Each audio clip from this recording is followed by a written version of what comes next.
Bismillahirrahmanirrahim. Assalamualaikum warahmatullahi wabarakatuh. Alhamdulillah. Alhamdulillahilladzi allafa baina qulubina fa asbahna bi ni'mati ikhwana. Asyhadu an la ilaha illallah wahdahu la syarika lah. Asyhadu anna sayyidina Muhammadan abduhu wa rasuluh alladzi la nabiyya ba'dahu. Allahumma shalli wa sallim ala sayyidina Muhammadin wa ala alihi wa sahbihi ajma'in. Amma ba'd. Qad qala ta'ala fi kitabihil karim وهو أصدق القائلين أعوذ بالله السميع العليم من الشيطان الرجيم بسم الله الرحمن الرحيم ما سلككم في سقر قالوا لم نكن من المصلين ولم نكن نطعم المسكين الآية صدق الله العظيم وصدق رسوله الحبيب الكريم ونحن على ذلك من الشاهدين والشاكرين والحمد لله رب العالمين. Ayah bunda, para pemirsa sekalian, para asatidz, ustadzat, para pimpinan unit, alhamdulillah pada hari Jumat yang penuh keberkahan ini kita dapat bertemu kembali bertatap muka, tatap maya dalam rangka sapa pagi. Pertama-tama mari kita panjatkan puji serta syukur kita kepada Rabbi. Alhamdulillah terasa kita sudah bersua kembali dengan Sayyidul Ayyam, rajanya hari atau penghulunya hari, Yaumul Jum'ah Al-Mubarak, hari Jumat yang penuh keberkahan ini. Selawat dan iring salam tetap tercurah limpahkan kepada uswah kita, suri tauladan kita, Nabi Muhammad sallallahu alaihi wasallam. Para pemirsa sekalian, pada kesempatan kali ini saya akan sampaikan tentang hakikat sholat. Bahwasanya sholat merupakan rukun Islam yang kedua. Tentunya bahwasanya salat 5 waktu ya, merupakan shalawatul mafruḍah, salat yang Allah wajibkan ya, kepada mereka yang beragama Islam.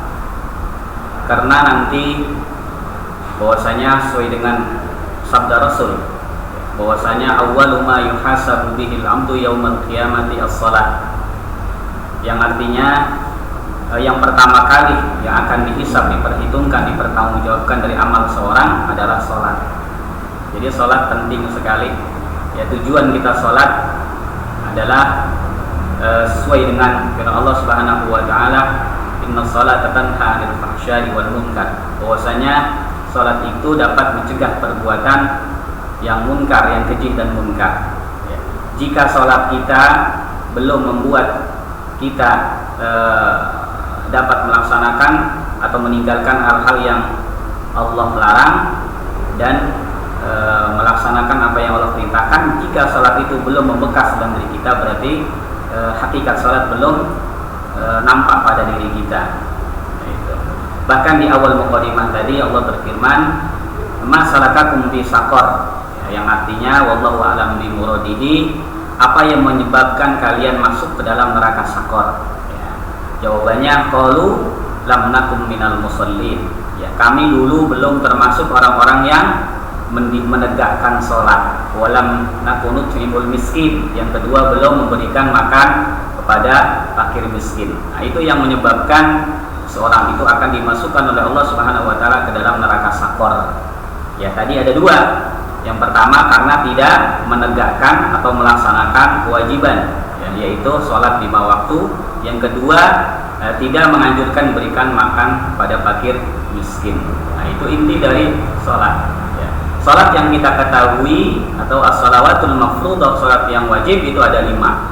Yang mulai dari sholat subuh, ya, kemudian dilanjut dengan sholat zuhur, datang setelahnya sholat asar, kemudian maghrib dan isya. Ya, ini 4 atau 5 waktu sholat. Ya, sholat subuh ini sholat, kalau saya boleh mengurutkan ya, dari 5 awqatis sholat, ya, waktu-waktu sholat tadi, pahalanya tentu di masing-masing sholat itu dengan pahala yang berbeda. Kalau saya boleh mengurutkan sesuai dengan hadis Rasul, yang pertama sholat yang paling banyak pahalanya, ya, yang pertama adalah sholat asar. Ya, karena sholat asar kenapa?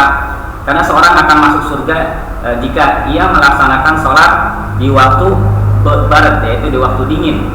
Ya, karena di waktu asar itu adalah pergantian dua malaikat malam, malaikat siang dan malaikat malam. Ya, makanya di waktu asar lah amal soleh seorang itu akan Allah sampaikan melalui malaikat. Ya, maka sholat asar ini atau disebut sholat wusta, ya, sholat asar. Ya, jadi pahalanya yang pertama sholat asar tentunya pahalanya jauh lebih besar. Ya, jika kita melaksanakan sholat asar.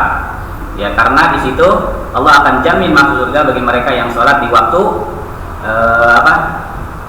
di waktu dingin, ya. Dingin biasanya muncul pada waktu asar. Datang setelahnya, setelah asar ada sholat 5 waktu yang pahalanya tidak mengalahkan pahala sholat asar, yaitu sholat subuh.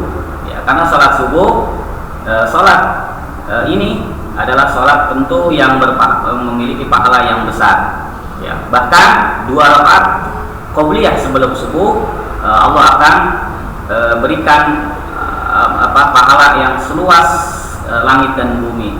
Nah, itu jadi pahala yang luar biasa dan disaksikan langsung oleh Allah Subhanahu wa taala. Ya, yanzilu rabbuna dalam hadis qudsi, yanzilu rabbuna ila samai dunya kullal lailatin, setiap malam, ya, hina yabqa sulusul lail akhir, yaitu pada sepertiga malam. Ya, kita sholat subuh, ya, bahkan dalam Al-Quran, ya, surat Al-Isra yang bunyinya aqimis sholat dari dulu syamsi ila ghasatil lail wa Quran al-fajr. Arti Quran al-fajr ini adalah sholat subuh. Inna Quran al-fajri kana mashhuda. Bahwasanya sholat subuh, sholat fajar itu langsung Allah saksikan. Ya. Kemudian datang setelahnya adalah sholat zuhur, ya, kemudian isya. Nah, itu jadi mari sama-sama kita jaga awqatus sholat, waktu-waktu sholat ini, karena orang yang paling Allah cintai yaitu orang yang as-salatu ala waktiha, yaitu sholat tepat pada waktunya dengan tidak mengulur-ulur waktu sholat, ya, sehingga ia akan jika mengulur waktu sholat, ya, yang pada akhirnya sholatnya akan berakhir juga, ya, waktunya, waktu sholat. Makanya ketika azan berkumandang itu tanda bahwasanya waktu sholat telah masuk. Ya, kemudian ketika iqamah, ya, iqamah dikumandangkan oleh muadzin, tanda bahwa sholat akan segera dimulai. Ya, maka bersegeralah. Kalaulah kita seorang muslim, ya, ikhwan, ya, diusahakan untuk selalu menjaga sholat 5 waktu dan sholat berjamaahnya, yaitu di musola atau di masjid-masjid, ya, dengan secara berjamaah. Ya, karena ciri dari orang yang tidak dikatakan sebagai orang munafik adalah orang yang ketika sholat, ya, ketika imam melaksanakan sholat, sebelum imam takbir, ya. Jadi selama 40 hari mereka tidak tertinggal oleh takbir pertama imam, maka dia dikategorikan tidak termasuk ciri orang yang munafik. Ya, jadi kita bisa mendefinisikan bahwa mereka yang sering masbuk, ya, nah, itu belum dikategorikan orang yang dikategorikan orang yang munafik, ya. Maka jangan sampai kita dikirikan atau dikategorikan sebagai orang munafik senantiasa melaksanakan sholat berjamaah bersamaan dengan takbir imam selama 40 hari. Nah, itu. Jadi mari sama-sama, ya, kita jaga sholat-sholat 5 waktu, ya, mulai dari sholat subuh sampai dengan sholat isya, ya, jangan sampai tertinggal. Kemudian kalau utamanya seorang wanita, perempuan, yaitu sholat yang paling afdol adalah sholat di rumah, ya.